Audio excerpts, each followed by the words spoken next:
സർവശക്തിയുള്ള പിതാവായി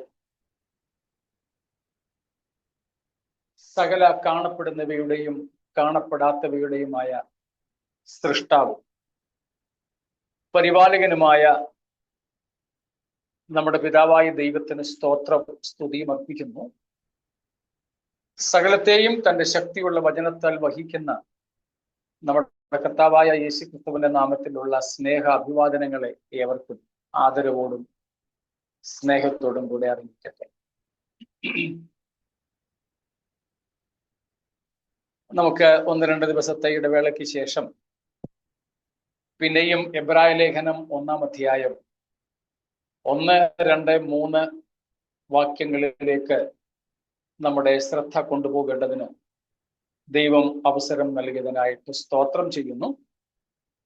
നമ്മള് അതിന്റെ 3-ാമത്തെ വാക്യത്തിലാണ് ഇപ്പോൾ ആയിരിക്കുന്നത്. 3-ാമത്തെ വാക്യം ഒന്നും കൂടെ നമുക്ക് വായിക്കാം.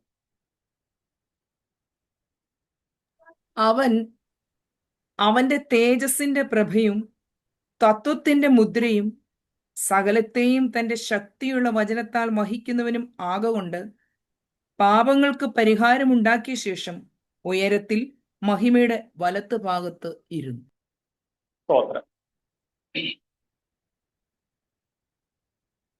The sun is the radiance of the glory of the Father. പുത്രനായ ദൈവം,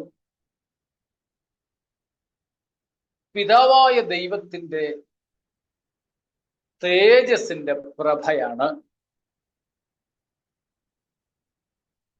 തത്വത്തിന്റെ മുദ്രയാണ്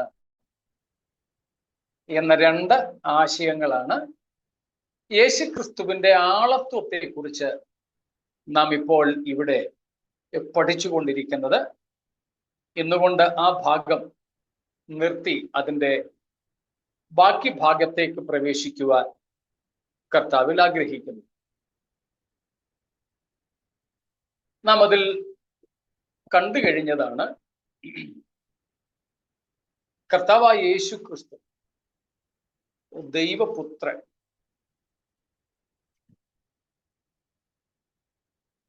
പിതാവായ ദൈവത്തിന്റെ തേജസ്സിന്റെ പ്രഭ. സ്തോത്രം. തേജസ്സിന്റെ പ്രഭ. നാം അതേക്കുറിച്ച് ചില കാര്യങ്ങളൊക്കെ ചിന്തിച്ചിരുന്നു. പ്രത്യേകിച്ച് ഏറ്റവും ഒടുവിൽ നാം ചിന്തിച്ചത് ഡോക്സായെ കുറിച്ചായിരുന്നു. ഗ്ലോറി, തേജസ്സിന്റെ പ്രഭ എന്നതിനെ കുറിച്ചായിരുന്നു. ഡോക്സ നമ്മൾ 2 ദിവസമായി എങ്കിൽ കൂടെ ഇതുവരെ നമ്മൾ ചിന്തിച്ചതിൽ എന്തെങ്കിലും വിശദീകരണം ആവശ്യമുണ്ടെങ്കിൽ ചോദിച്ചാട്ടെ.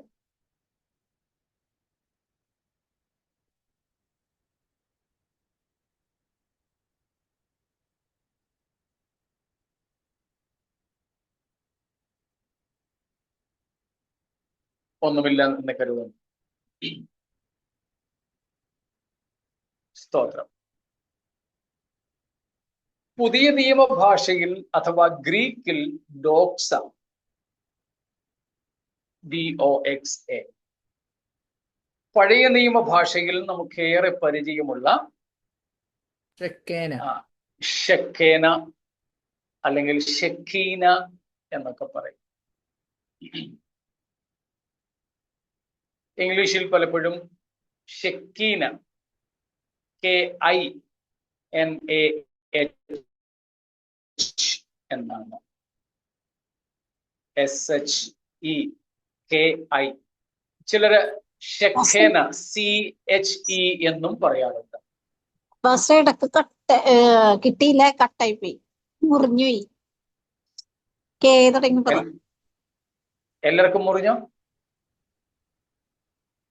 ഒന്നുകൂടെ പറയാൻ പാസ്റ്ററെ, കുഴപ്പമില്ല, മുറിഞ്ഞില്ല എന്നാലും. ഇല്ലില്ല, ഓക്കെ, ഇല്ലില്ല. ഇവിടുത്തെ നെറ്റിന്റെ പ്രശ്നമാണോ എന്ന് അറിയാനാ ചോദിച്ചത്. ഷെക്കീന, SHEKINAH,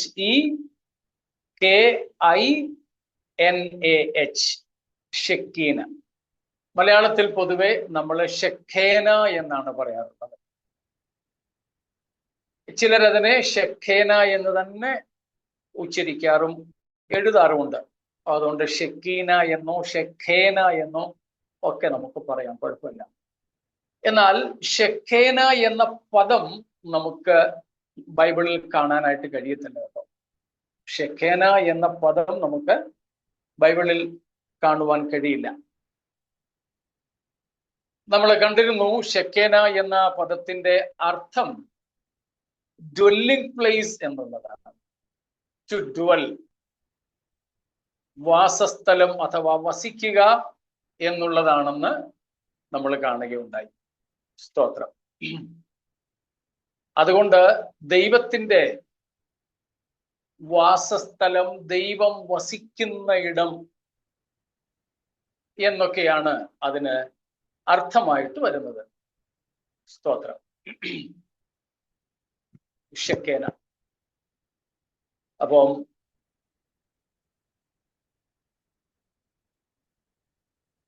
അതിനെക്കുറിച്ച് നമ്മൾ കഴിഞ്ഞ ദിവസം കാണുകയുണ്ടായി. മറ്റൊരു അർത്ഥത്തിൽ പറഞ്ഞാൽ ഷെഖേന എന്നുള്ളത് ദൈവത്തിന്റെ സാന്നിധ്യമാണ്. The very presence of God. അപ്പോൾ യേശുക്രിസ്തു ദൈവ തേജസ്സിന്റെ പ്രഭ എന്ന് പറഞ്ഞാൽ ദൈവ സാന്നിധ്യത്തിന്റെ തിളക്കം, ദൈവ സാന്നിധ്യത്തിന്റെ അടയാളം എന്നൊക്കെ നമുക്ക് പറയാനായിട്ട് പറ്റും. നമുക്ക് വളരെ പരിചയമുള്ള ഒരു ഭാഗം ഒന്ന് നോക്കിയാൽ കുറച്ചും കൂടെ അത് വ്യക്തമാണ്. ഒത്തിരി ഭാഗങ്ങളുണ്ട്. അതിൻ്റെ ഏറ്റവും ആദ്യത്തെ പ്രയോഗമൊക്കെ നമ്മൾ കഴിഞ്ഞ ദിവസം ഉൽപ്പത്തി പുസ്തകത്തിൽ നിന്ന് 3-ാം അധ്യായത്തിൽ നിന്ന് കാണുകയുണ്ടായി. അത് ആവർത്തിക്കാൻ ആഗ്രഹിക്കുന്നില്ല. നമ്മൾ അവിടെ കണ്ടായിരുന്നു, പാപം ചെയ്ത ആദം ഹവ്വമാരെ കർത്താവ് തോട്ടത്തിൽ നിന്ന് പുറത്താക്കി. സത്യത്തിൽ തോട്ടത്തിൽ നിന്നല്ല പുറത്താക്കിയത്, പിന്നെ ദൈവ സാന്നിധ്യത്തിൽ നിന്ന് പുറത്താക്കി. അത് തീർച്ചയായിട്ടും തോട്ടത്തിൽ നിന്നുള്ള തള്ളപ്പടിയിലായിരുന്നു. സ്തോത്രം. ദൈവസന്നിധിയിലേക്ക് മടങ്ങി വരുവാൻ കഴിയാതെ അവരെ തടയുവാൻ ദൈവം മിന്നി വിളങ്ങുന്ന, അഥവാ ഇപ്പൊ നമ്മൾ ചിന്തിക്കുന്നതുമായി ബന്ധപ്പെട്ട് തേജസ്സുള്ള ജ്വാലയുള്ള വാളുകളുമായി കെരൂബുകളെ കാവലാക്കി. എന്നാൽ അങ്ങനെ തള്ളപ്പെട്ട മനുഷ്യന്റെ ഇടയിലേക്കാണ് കൃപയും സത്യവും നിറഞ്ഞവനായി നമ്മുടെ കർത്താവ് വരുന്നത്. സ്തോത്രം. അതിനെയാണ് യോഹന്നാൻ പറഞ്ഞത്, ഞങ്ങൾ അവന്റെ തേജസ് കണ്ടു. എങ്ങനെ കണ്ടു? പിതാവിൽ നിന്ന് ഏകജാതനായവന്റെ തേജസ്സായിട്ട് ഞങ്ങൾ കണ്ടു. പിതാവിൽ നിന്ന് ഏകജാതനായവന്റെ തേജസ്സായിട്ട് കണ്ടു. ആ തേജസ്സിന്റെ അർത്ഥത്തെ കുറച്ചുകൂടെ നമുക്ക് പരിചിതമായ ഭാഷയിൽ പരിചയപ്പെടുത്തുന്ന ഒരു സംഭവം പുറപ്പാട് പുസ്തകം 33-ാം അധ്യായത്തിലുണ്ട്. സ്തോത്രം. എക്സോഡസ് ചാപ്റ്റർ 33, 18 ഫോളോയിങ്, 18 തൊട്ട്. അപ്പോൾ അവൻ, നിന്റെ തേജസ് എനിക്ക് കാണിച്ചു തരണമേ എന്ന് അപേക്ഷിച്ചു. മുമ്പോട്ട് വായിച്ചു. അതിന് നമുക്കറിയാം. അവൻ ഒന്ന് നിന്നോ സുജേന്ദ്രൻ, നമുക്ക് പശ്ചാത്തലം അറിയാം. 33-ന്റെ 3-ാം വാക്യത്തിൽ ദൈവം മോശയിലൂടെ ഇസ്രായേൽ മക്കളോട് പറഞ്ഞു, നിങ്ങൾ കനാനിലേക്ക് പൊയ്ക്കോ, പക്ഷെ ഞാൻ നിങ്ങളുടെ കൂടെ നടക്കത്തില്ല, ഞാൻ വരുത്തില്ല. ബാക്കി 5-6 വാഗ്ദത്തങ്ങളുണ്ട്. അതുപോലെ നമ്മൾ പലപ്പോഴായി പഠിച്ചിട്ടുള്ളത് കൊണ്ട് ആവർത്തിക്കുന്നില്ല. 1ഉം 2ഉം വാക്യങ്ങളിൽ വാഗ്ദത്തങ്ങൾ നൽകി.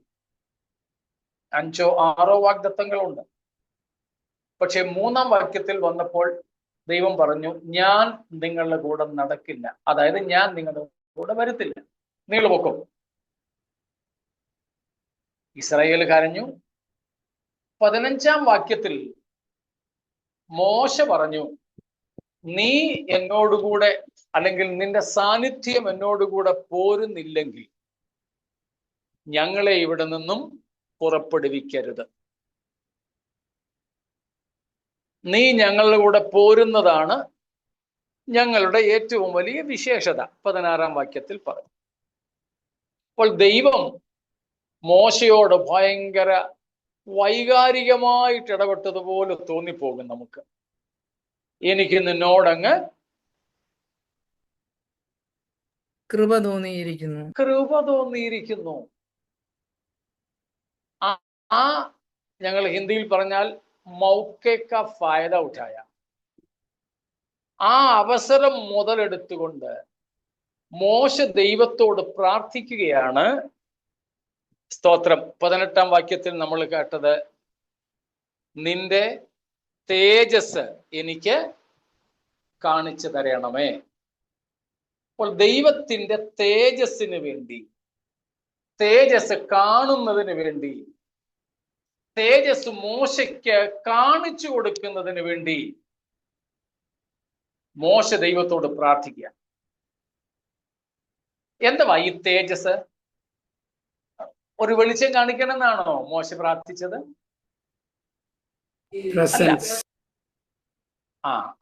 അടുത്ത ബാക്കി വായിച്ചാട്ടെ.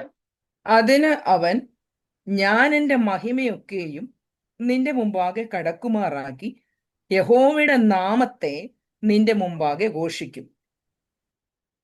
എന്റെ മഹിമ, എന്റെ മഹത്വമൊക്കെ നിന്റെ മുമ്പാകെ ഇങ്ങനെ പോകുമാറാക്കും.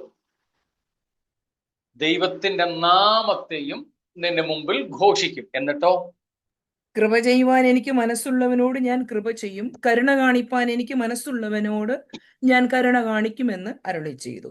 പിന്നെ നിനക്ക് എന്റെ മുഖം കാണുവാൻ കഴിയുകയില്ല. കണ്ടോ, എന്റെ മുഖം കാണുവാൻ നിനക്ക് കഴിയുകയില്ല. ഒരു മനുഷ്യനും എന്നെ കണ്ട് ജീവനോടെ ഇരിക്കയില്ല എന്നും അവൻ കൽപ്പിച്ചു. എന്നിട്ടോ, ഇതാ എന്റെ അടുക്കൽ ഒരു സ്ഥലമുണ്ട്, അവിടെ ആ പാറമേൽ നീ നിൽക്കണം. എന്റെ തേജസ് കടന്നു പോകുമ്പോൾ ഞാൻ നിന്നെ പാറയുടെ ഒരു പിളർപ്പിലാക്കി ഞാൻ കടന്നു പോകുവോളം എന്റെ കൈ കൊണ്ട് നിന്നെ മറയ്ക്കും. പിന്നെ എന്റെ കൈ നീക്കും, നീ എന്റെ പിൻഭാഗം കാണും, എന്റെ മുഖമോ കാണാവതല്ല എന്ന് യഹോവ അരുളി ചെയ്തു. വളരെ വ്യക്തമല്ലേ? നിന്റെ തേജസ് എനിക്ക് കാണിച്ചു തരണം. സത്യത്തിൽ എന്തുവാ മോശ ചോദിച്ചത്?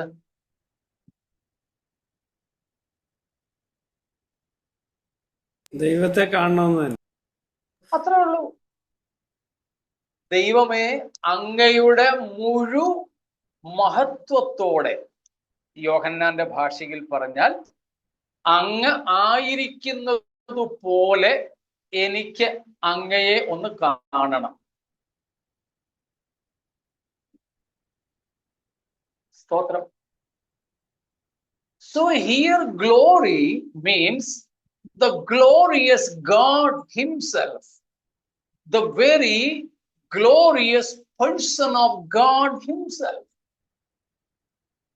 ഒടുവിൽ വായിച്ച വാക്യങ്ങൾ കേട്ടോ, എന്റെ തേജസ് നിന്റെ മുമ്പാകെ കടന്നു പോകുമാറാക്കും.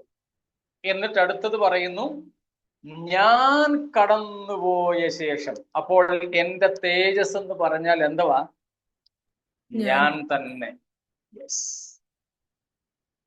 അപ്പൊ ദൈവത്തിന്റെ തേജസ് എന്നിവിടെ പറയുന്നതിന് അർത്ഥം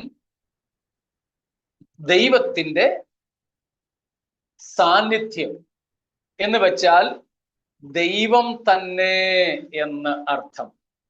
ദൈവം തന്നെ എന്നർത്ഥം. സ്തോത്രം. ദൈവത്തിന്റെ തേജസ്, ദൈവം തന്നെ. Praise God.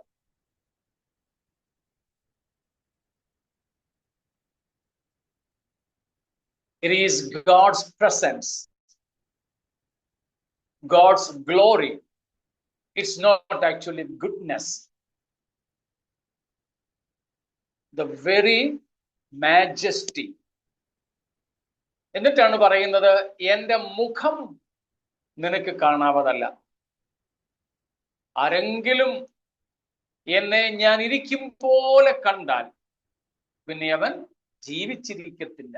നമ്മൾ നേരത്തെയും പറഞ്ഞിട്ടുണ്ട്, ഈ ഹൈ ടെൻഷൻ വയറുകൾ, ഹൈ വോൾട്ടേജ് ഉള്ള കേബിളുകൾ വളരെ പൊക്കത്തിലാ പോകുന്നത്, വളരെ ഉയരത്തിലൂടെയാണ് സർക്കാർ അല്ലെങ്കിൽ ഇലക്ട്രിസിറ്റി ബോർഡ് വലിക്കുന്നത്. അതിന്റെ അടുക്കലേക്ക് എത്തുമ്പോൾ അത് അങ്ങോട്ട് വലിച്ചടുപ്പിച്ച് കത്തിച്ച് കളയും. അതുകൊണ്ടാ മനുഷ്യന് സ്പർശ്യമല്ലാത്ത ഉയരത്തിൽ അത് വലിക്കാറുള്ളത്. ആ ദൈവതേജസ്സിന്റെ പ്രവൃത്തിയൊക്കെ നമ്മൾ നേരത്തെ കണ്ടിട്ടുണ്ട്. ഓർഡിനേഷൻ കഴിഞ്ഞ അതിന്റെ പിറ്റേ ദിവസം തന്നെ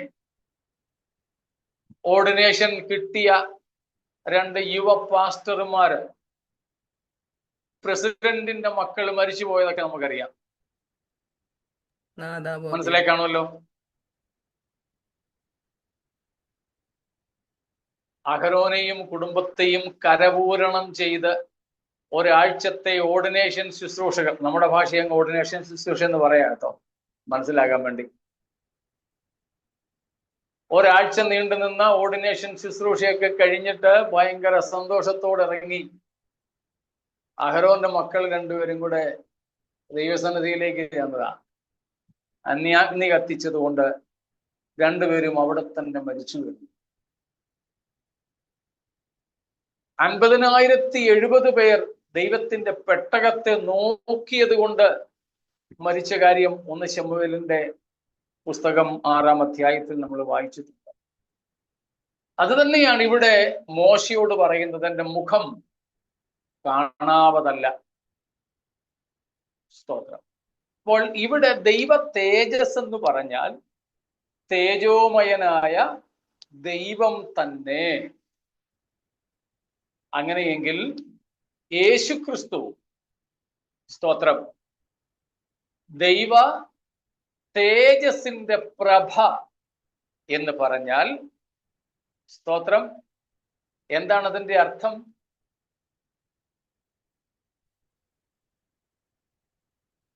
യേശുക്രിസ്തു ദൈവമാണെന്നും 5 കാര്യങ്ങളുണ്ട്. അത് ഞാൻ ഇതിന് ശേഷം പറയാം. അതിൽ ചിലത് നമ്മൾ പറഞ്ഞ കാര്യമാണ്, ഒന്നുകൂടെ അടുക്കി വെച്ച് പറയുന്നുണ്ട്. ദൈവം തന്നെയാണ് ക്രിസ്തു. സ്തോത്രം. ആ കത്തി ജ്വലിക്കുന്ന പ്രകാശത്തിന്റെ, പ്രകാശഗോളത്തിന്റെ ബഹിർസ്ഫുരണമാണ് ക്രിസ്തു. സ്തോത്രം. അതിനെ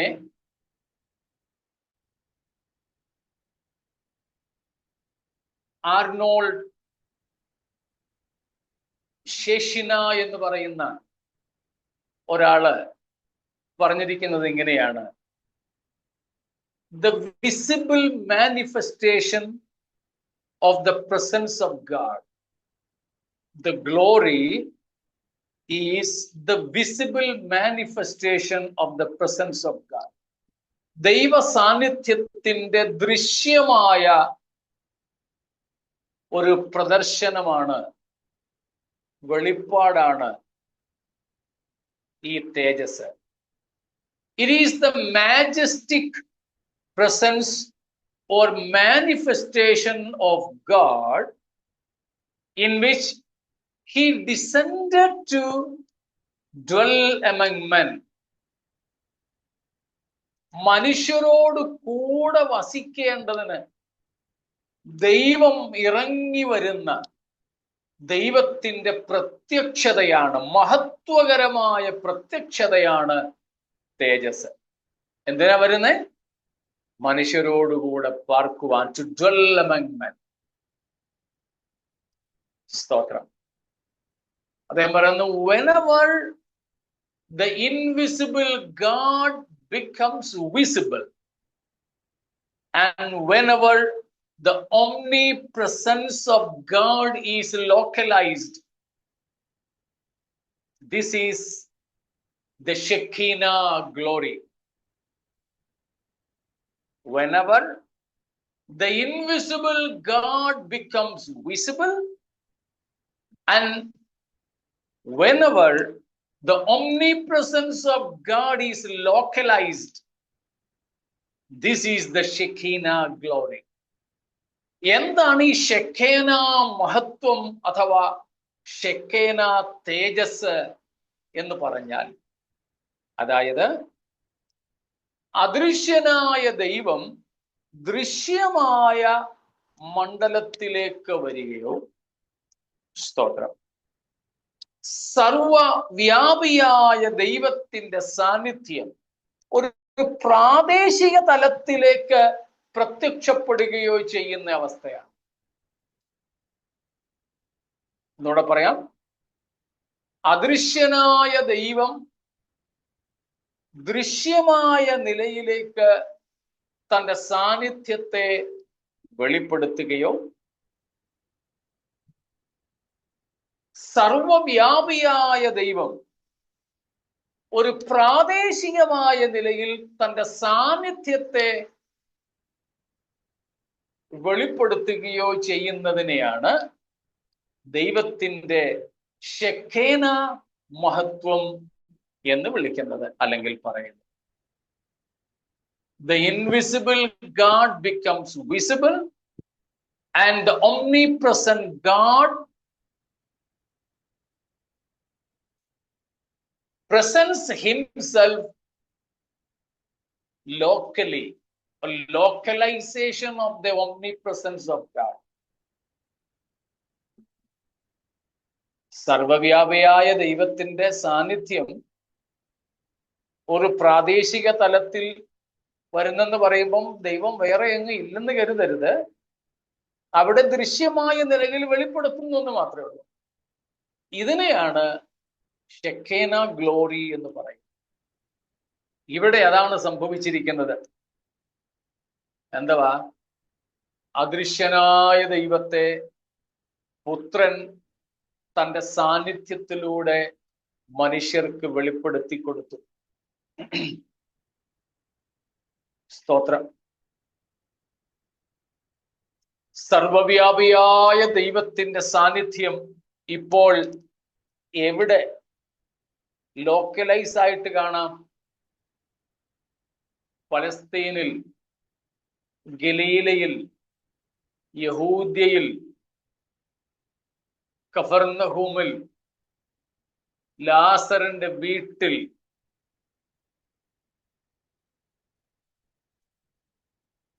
പത്രോസിന്റെ ഒരു ചെറു പടകിൽ, ലാസറിന്റെ കല്ലറയ്ക്കൽ, ശിഷ്യന്മാരുടെ നടുവിൽ ഒക്കെ അവർക്കിപ്പോൾ അദൃശ്യനായ ദൈവത്തിന്റെ ദൃശ്യത ലഭ്യമാണ്. സർവവ്യാപിയായ ദൈവത്തിന്റെ പ്രാദേശികത ലഭ്യമാണ്. സ്തോത്രം. ലഭ്യമാണ്. എത്ര ശ്രേഷ്ഠകരമായ അവസ്ഥയാണ്. സ്തോത്രം. Praise God. പഴയ നിയമത്തിൽ നമുക്കറിയാം, ഇസ്രായേൽ ദൈവത്തിന്റെ ഈ തേജസ് കണ്ടത് മേഘത്തിലും അഗ്നിത്തൂണലുമായിരുന്നു. In the Old Testament, Israelites beheld this Shekinah in the clouds and also the pillar of fire. അഗ്നിത്തൂണിലും മേഘത്തണലിലുമാണ് അവർ ദൈവത്തിന്റെ തേജസ് കണ്ടത്. സ്തോത്രം. ദൈവ സാന്നിധ്യത്തെ അവര് തിരിച്ചറിഞ്ഞത്, അനുഭവിച്ചത്. Praise God. എന്നാൽ ഇതിനേക്കാൾ പേഴ്സണലൈസ് ആയിട്ടുള്ള, വ്യക്തിഗതമായിട്ടുള്ള സാന്നിധ്യമാണ് യേശുവിന്റെ ശിഷ്യന്മാർ അനുഭവിച്ചത്. കേവലം അഗ്നിത്തൂണോ മേഘത്തണലോ ആയിരുന്നില്ല, ആളത്വരൂപത്തിൽ. സ്തോത്രം. ആളത്വരൂപത്തിൽ അവർക്ക് കർത്താവായ യേശുവിലൂടെ ദൈവത്തിന്റെ സാന്നിധ്യത്തെ കാണുവാനായിട്ട് സാധിച്ചു. സ്തോത്രം. Praise God. ഏറെ ശ്രേഷ്ഠകരമായ അനുഭവമാണ് പുതിയ നിയമ ഭക്തരായ നമുക്ക് പഴയ നിയമ ഇസ്രായേലിനേക്കാൾ അധികമായി നൽകിയിരിക്കുന്നത്.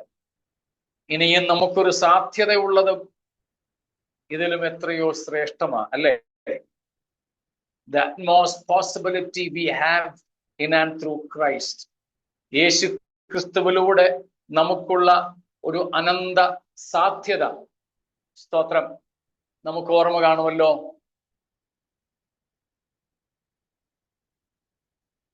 ഓർക്കുന്നുണ്ടായിരിക്കുമല്ലോ, മനുഷ്യരോടുകൂടെ ദൈവത്തിന്റെ കൂടാരം. പോരാ. To become like him and to see him face to face. Yes. As John says, 1 John 3 verse 2, we will see him as he is. യോഹന്നാൻ പറയുന്നു, നാം അവനെ താൻ ഇരിക്കും പോലെ തന്നെ കാണും. പൗലോസ് പറയുന്നു 1 Corinthians 13:9 മുതൽക്കുള്ള വാക്യങ്ങളിൽ പൗലോസ് പറയുന്നു, ഇന്ന് നാം നമ്മുടെ കർത്താവിനെ കണ്ണാടിയിൽ കടമൊഴിയായി കാണുന്നു. We just see the Lord today in a mirror, but we will see him that day face to face.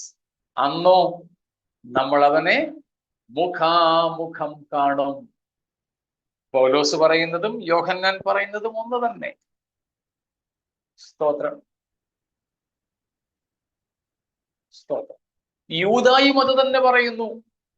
വീഴാതെ വണ്ണം നമ്മെ സൂക്ഷിച്ച് തന്റെ മഹിമാസന്നിധിയിൽ കളങ്കമറ്റവരായി ആനന്ദത്തോടെ നിർത്തുവാൻ ശക്തിയുള്ള ദൈവം. Jude 24 and 25. യൂദ 24 അവസാനത്തെ 2 വാക്യങ്ങൾ 24-25. നമ്മെ ആനന്ദത്തോടെ തന്റെ മഹിമാസന്നിധിയിൽ നിർത്തുവാൻ ശക്തിയുള്ള നമ്മുടെ കർത്താവ്. സ്തോത്രം. അപ്പോൾ നമുക്ക് തിരുവെഴുത്തിലുള്ള യേശുക്രിസ്തുവിലൂടെ ലഭിക്കുന്ന അനന്ത സാധ്യത ആവർത്തിക്കുന്നതിൽ ക്ഷമിക്കുക. സ്തോത്രം. കർത്താവിനെ താൻ ഇരിക്കും പോലെ തന്നെ കാണുവാൻ കഴിയും എന്നുള്ളതാണ്. അതിനുവേണ്ടി നമ്മെ തന്നോട് അനുരൂപരാക്കി കർത്താവ് തീർക്കും. നമ്മുടെ അകത്ത് വീണ്ടും ആ ഒരു കൊതി വർദ്ധിക്കട്ടെ. സ്തോത്രം. കൊതി വർദ്ധിക്കട്ടെ. മോശ പല പ്രാവശ്യം ദൈവ സാന്നിധ്യത്തെ അനുഭവിച്ചറിഞ്ഞയാളാണ്. ദൈവം നേരിട്ട് മോശയോട് സംസാരിച്ചതാണ്. ഇടിനാദം പോലെയുള്ള ശബ്ദം മോശ കേട്ടതാണ്. പക്ഷെ അതിലുകൊണ്ടൊന്നും തൃപ്തനായില്ല. ഒരവസരം കിട്ടിയപ്പോൾ ചോദിച്ചു, എനിക്ക് അങ്ങയുടെ തേജസ് ഒന്ന് കാണിച്ചു തരണം. നമ്മുടെ അകത്തും ആ ഒരു കൊതി വർദ്ധിക്കട്ടെ. സ്തോത്രം. A great deep desire down in our hearts to see our God as He is.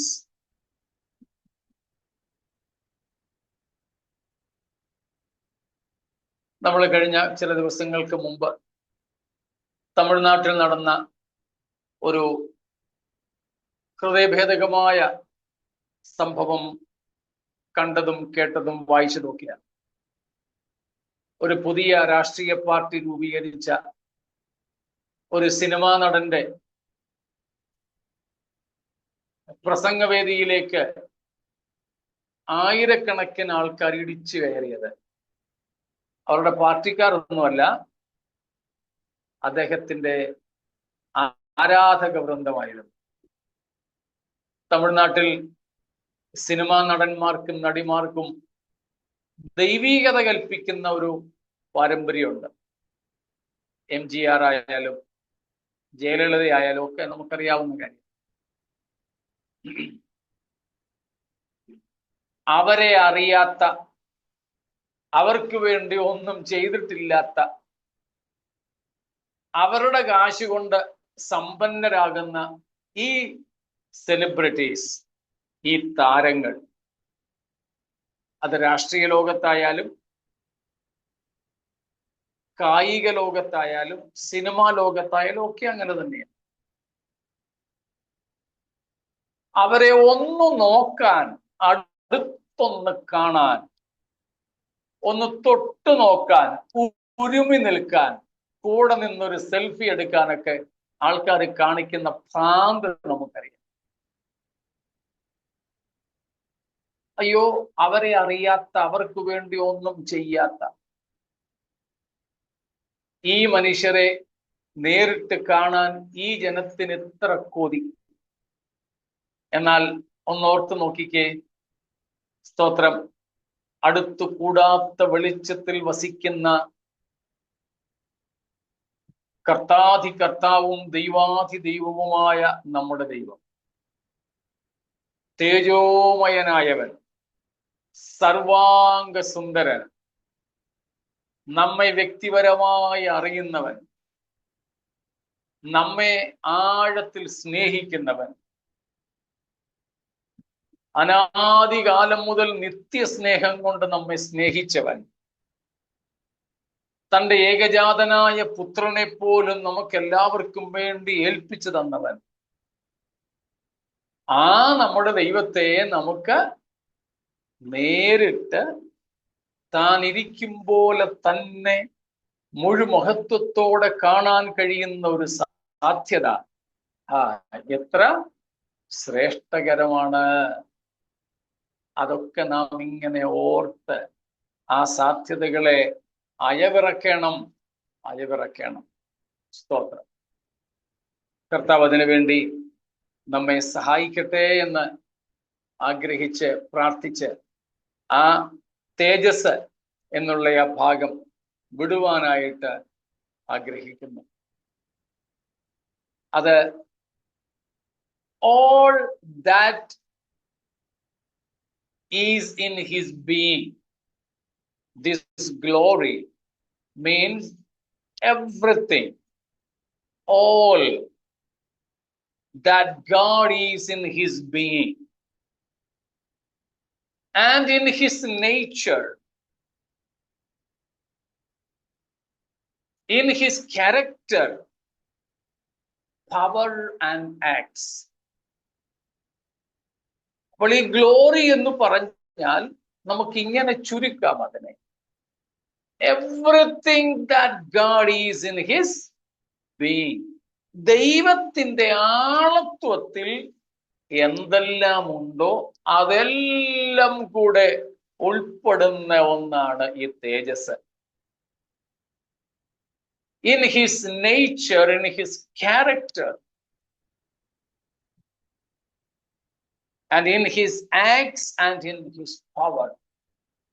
ദൈവത്തിന്റെ പ്രകൃതത്തിലും ദൈവത്തിന്റെ സ്വഭാവത്തിലും ശക്തിയിലും, സ്തോത്രം, തൻ്റെ പ്രവൃത്തിയിലും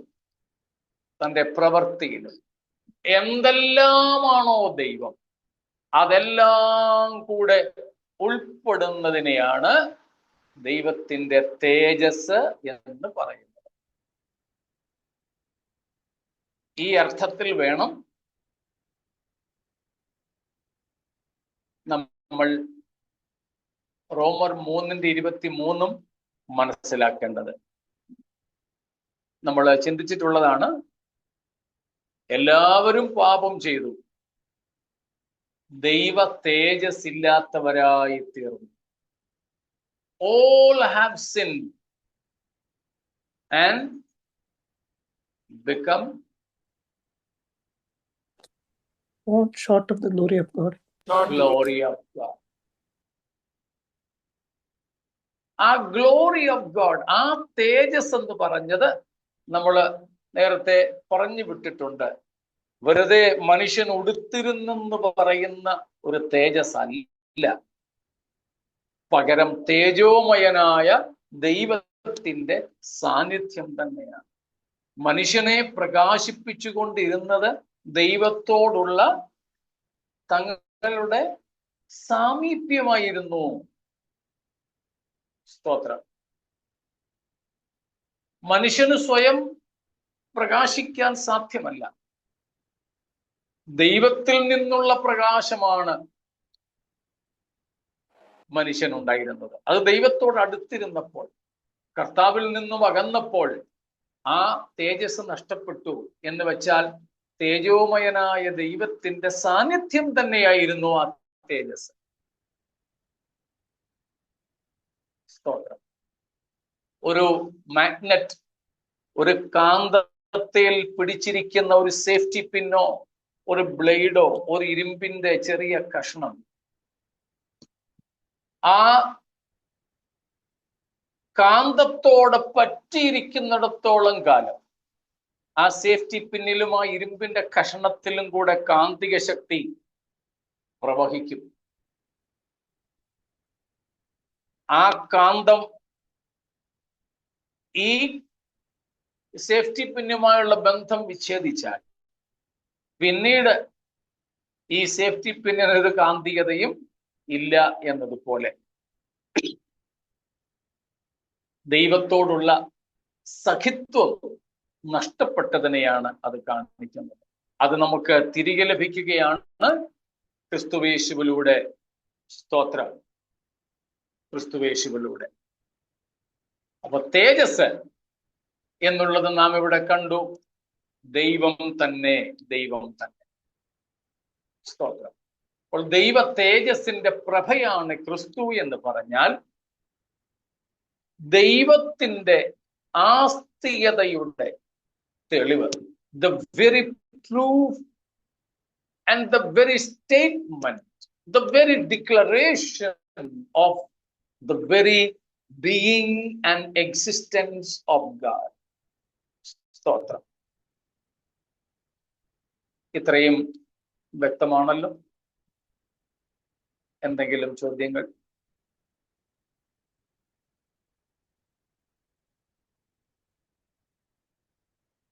ശരി, ഇല്ലെങ്കിൽ നമുക്ക് ആ 3-ാം വാക്യത്തിലേക്ക് ഒന്നും കൂടെ പോകാം. അവിടെ നമുക്ക് കാണാൻ സാധിക്കുന്നത് 1:3 ഒന്നും കൂടെ വായിച്ചാട്ടെ. അവനവന്റെ തേജസ്സിന്റെ പ്രഭയും തത്വത്തിന്റെ മുദ്രയും. മതി. സ്തോത്രം. In English also, 3rd verse. He is the radiance of the glory of God and the exact. Enough. He is. അതാണ് നമ്മൾ നോക്കാൻ പോകുന്നത്. He is. സ്തോത്രം. He is the sole expression of the glory of God. he is.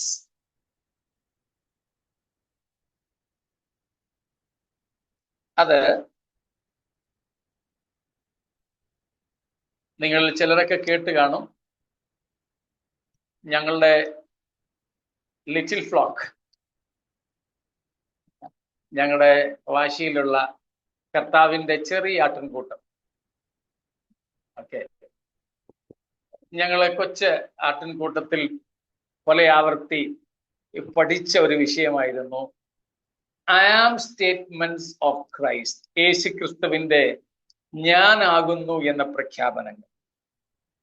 അതിൽ പറഞ്ഞൊരു കാര്യമാണ് Amy, Amy, I am,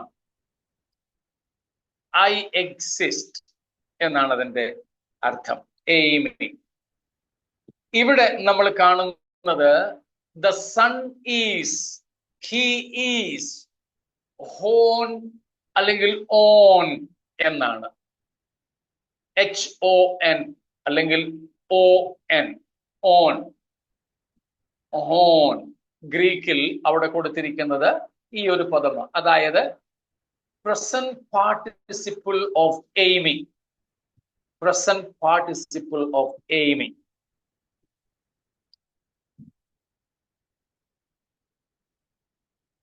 ആകുന്നു, ആകുന്നു, പ്രസന്റ് ടെൻസിലാണ്, വർത്തമാനകാല പ്രയോഗം. ആ വർത്തമാനകാല പ്രയോഗത്തിന്റെ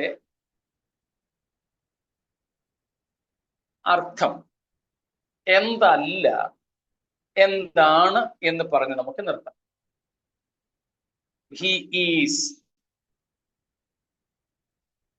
മലയാളത്തിൽ അവൻ എന്നേ ഉള്ളൂ, അതുകൊണ്ട് ഞാനത് ഇംഗ്ലീഷിൽ വായിക്കാൻ വേണ്ടി പറഞ്ഞത്. അതായത് മലയാളത്തിലും ശരിയായിട്ട് തർജ്ജമ ചെയ്താൽ യേശു അല്ലെങ്കിൽ ദൈവപുത്രൻ, പിതാവായ ദൈവത്തിന്റെ തേജസ്സിന്റെ പ്രഭ ആകുന്നു എന്നത്രേ. ആ ആകുന്നു എന്ന് പറയുന്നത് യേശുക്രിസ്തു പറഞ്ഞല്ലോ, ഞാൻ ജീവന്റെ അപ്പം ആകുന്നു. അപ്പോൾ ആകുന്നു എന്ന ആ എയ്മി എന്നതിന്റെ പ്രസന്റ് പാർട്ടിസിപ്പിൾ ആയിട്ടുള്ള ഒരു ടെൻസ് ആണ്, ഒരു കാലമാണ്. അതിന്റെ അർത്ഥം എന്ന് പറയുന്നത് it doesn't refer to its beginning. It ആകുന്നു എന്ന് പറഞ്ഞാൽ അതിന്റെ അസ്തിത്വത്തിന്റെ തുടക്കത്തെ കുറിക്കുന്ന ഒരു പ്രയോഗം അല്ല. It doesn't refer to the beginning of its existence. ഉദാഹരണത്തിന് ജോൺ 1:18, യോഹന്നാൻ 1:18 വാക്യം പരിചയമുള്ളതാണെങ്കിലും ഒന്നുകൂടെ വായിച്ചോളൂ. ദൈവത്തെ ആരും ഒരു നാളും കണ്ടിട്ടില്ല, പിതാവിന്റെ മടിയിലിരിക്കുന്ന ഏകജാതനായ പുത്രൻ. മതി മതി മതി മതി. പിതാവിന്റെ മടിയിൽ ഇരിക്കുന്ന, ഇംഗ്ലീഷ് ഒന്ന് നോക്കിക്കേ. No one has ever seen God, the only God who is at the Father's side. He has only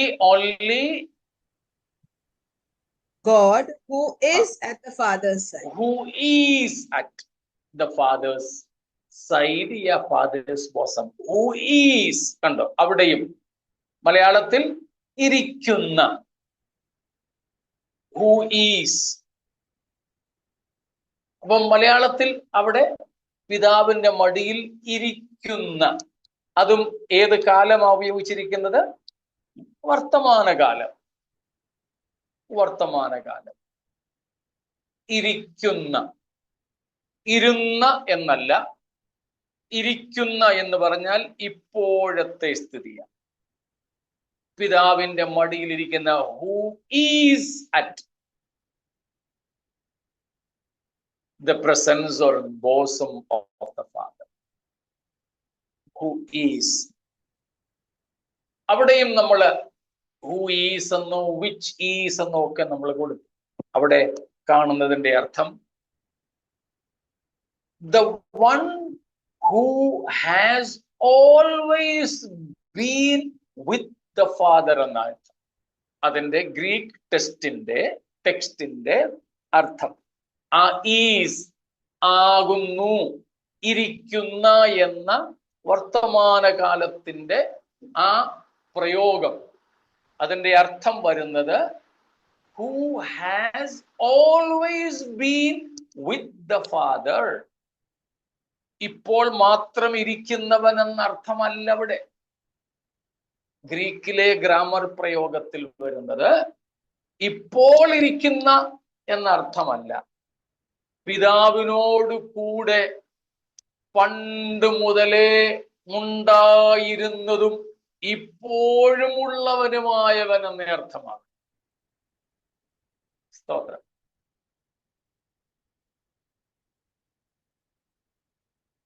നമ്മുടെ കർത്താവിനെ കുറിച്ചുള്ള ഈ പഠനമൊക്കെ ആസ്വദിക്കാൻ കഴിയുന്നുണ്ടോ? Praise God. ശ്രേഷ്ഠകരമായി തോന്നുന്നുണ്ടോ? അതോ ഇതിനൊക്കെ എന്തിരിക്കുന്നു എന്ന ചിന്തയാണോ? സ്തോത്രം. Praise God. എനിക്ക് വളരെ സന്തോഷം തരുന്ന ചിന്തകളായതൊക്കെ കേട്ടോ. ക്രിസ്തുവിനെ കുറിച്ച് കൺവെൻഷനുകളിലും വിശ്വാസികളും മാത്രം കൂടുന്നിടത്തായാലും ഞാൻ ക്രിസ്തുവിനെ കുറിച്ചാണ് അധികവും പറയാൻ ഇഷ്ടപ്പെടുന്നത്.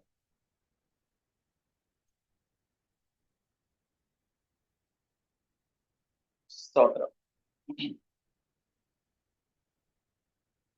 ഓക്കെ, ഇവിടെ നാം കാണുന്നത്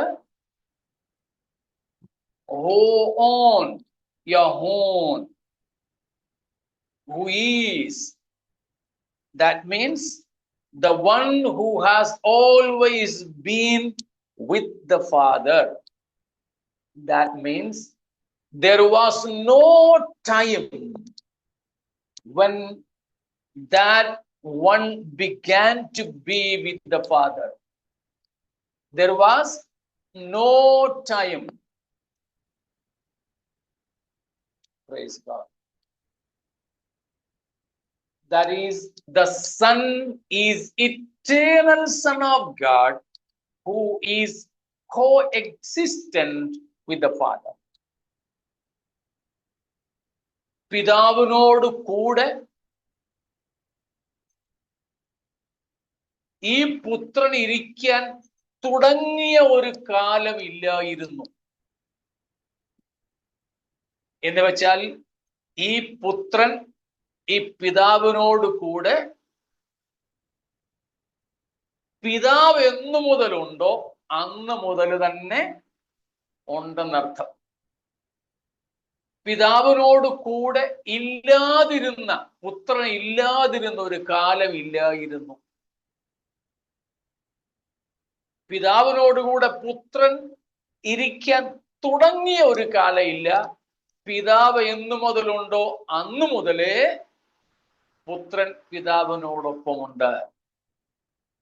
അതുകൊണ്ട് പുത്രൻ പിതാവിനോട് കൂടെ ആളത്വത്തിൽ, അസ്തിത്വത്തിൽ, നിത്യത്വത്തിൽ തുല്യൻ.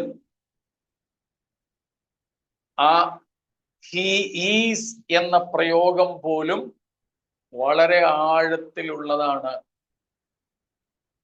നമ്മുടെ കർത്താവായ യേശുവിനെ കുറിച്ച് സ്തോത്രം പ്രസ്താവിക്കുന്ന പ്രസ്താവനകളാണത്. അതുകൊണ്ട് ഞാൻ അതിൽ നിന്നും മനസ്സിലാക്കുന്ന 4-5 കൂട്ടം കാര്യങ്ങൾ നേരത്തെ പറഞ്ഞതുപോലെ പറയുന്നു. Jesus is co-existent with the Father. പിതാവിനോട് കൂടെ സ്തോത്രം തുല്യ അസ്തിത്വമുള്ളവനാണ് ക്രിസ്തു.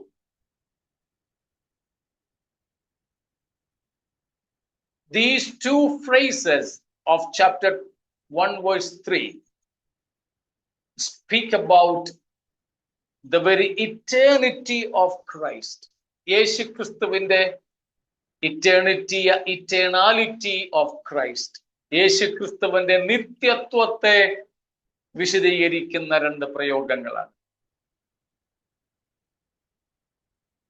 3,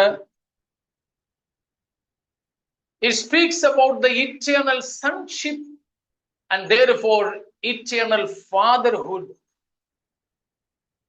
of Jesus Christ and the Father respectively. യേശുക്രിസ്തുവിന്റെ നിത്യപുത്രത്വത്തെയും ദൈവപിതാവിന്റെ നിത്യ പിതൃത്വത്തെയും നിത്യപിതാവ് എന്ന നിലയെയും ഈ വാക്യം വെളിപ്പെടുത്തും. യേശുവിന്റെ കന്യകാജനനം മുതലല്ല യേശു ദൈവപുത്രൻ. നിത്യനായും യേശു ദൈവപുത്രനാണ്. നിത്യനായ ദൈവത്തിന്റെ നിത്യനായ പുത്രൻ.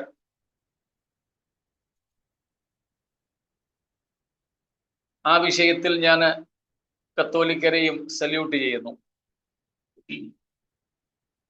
കത്തോലിക്കലെ അച്ഛൻ എഴുതിയ പാട്ടാണെന്ന് എനിക്ക് തോന്നുന്നേ. യേശുദാസ് പാടിയതായിട്ട് ആണ് എൻ്റെ ഓർമ്മ. നിത്യനായ ദൈവത്തിൻ പുത്രനാണു നീ. കത്തോലിക്കലെ അച്ഛൻ എഴുതിയ പാട്ടാണ്. കത്തോലിക്കർ ഈ വിഷയത്തിൽ മാരിയോളജി ഒക്കെ ഉണ്ടെങ്കിലും ഈ തിയോളജിയിലൊക്കെ അവർ വളരെ കൃത്യമാണ്.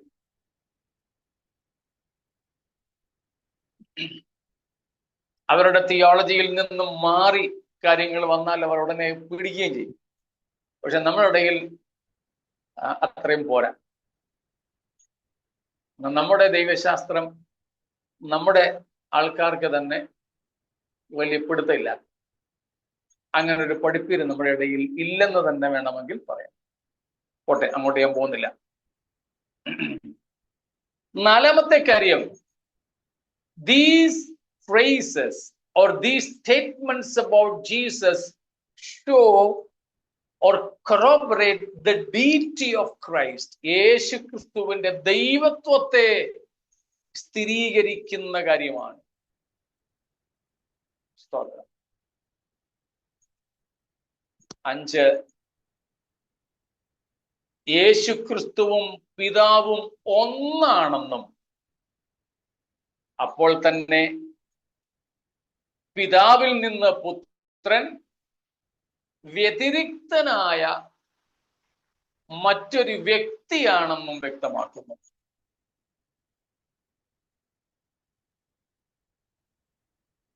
It states that Christ is one with the Father. At the same time, he is a distinct person.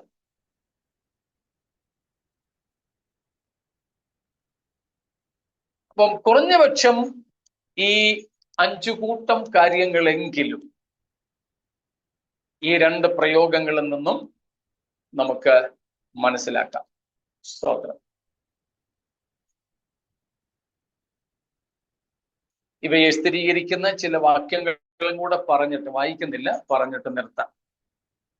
John 8:58, യോഹന്നാൻ 8:58 വാക്യം, 17:5-24, ജോൺ 17:5-24. Then Colossians 1:17, കൊലോസ്യർ 1:17, Revelation 22:13, വെളിപ്പാട് 22:13. റെഫറൻസസ് ഒന്നും കൂടെ ഞാൻ പറയാം. യോഹന്നാൻ 8:58, 17:5, 17:24, കൊലോസ്യർ 1:17, വെളിപ്പാട് 22:13, John 8:58, 17:5 and 17:24, Colossians 1:17 and Revelation 22:13. നമുക്ക് ക്രിസ്തുയേശുവിലൂടെ നൽകപ്പെട്ട മഹാഭാഗ്യം. സ്തോത്രം. മനുഷ്യരാരും കണ്ടിട്ടില്ലാത്തവനും കാണുവാൻ കഴിയാത്തവനുമായ പിതാവായ ദൈവത്തെ തന്നിരിക്കും പോലെ നമുക്ക് വെളിപ്പെടുത്തി തന്ന നമ്മുടെ കർത്താവായ യേശു ക്രിസ്തുവിനായിട്ട് സ്തോത്രം. Praise God.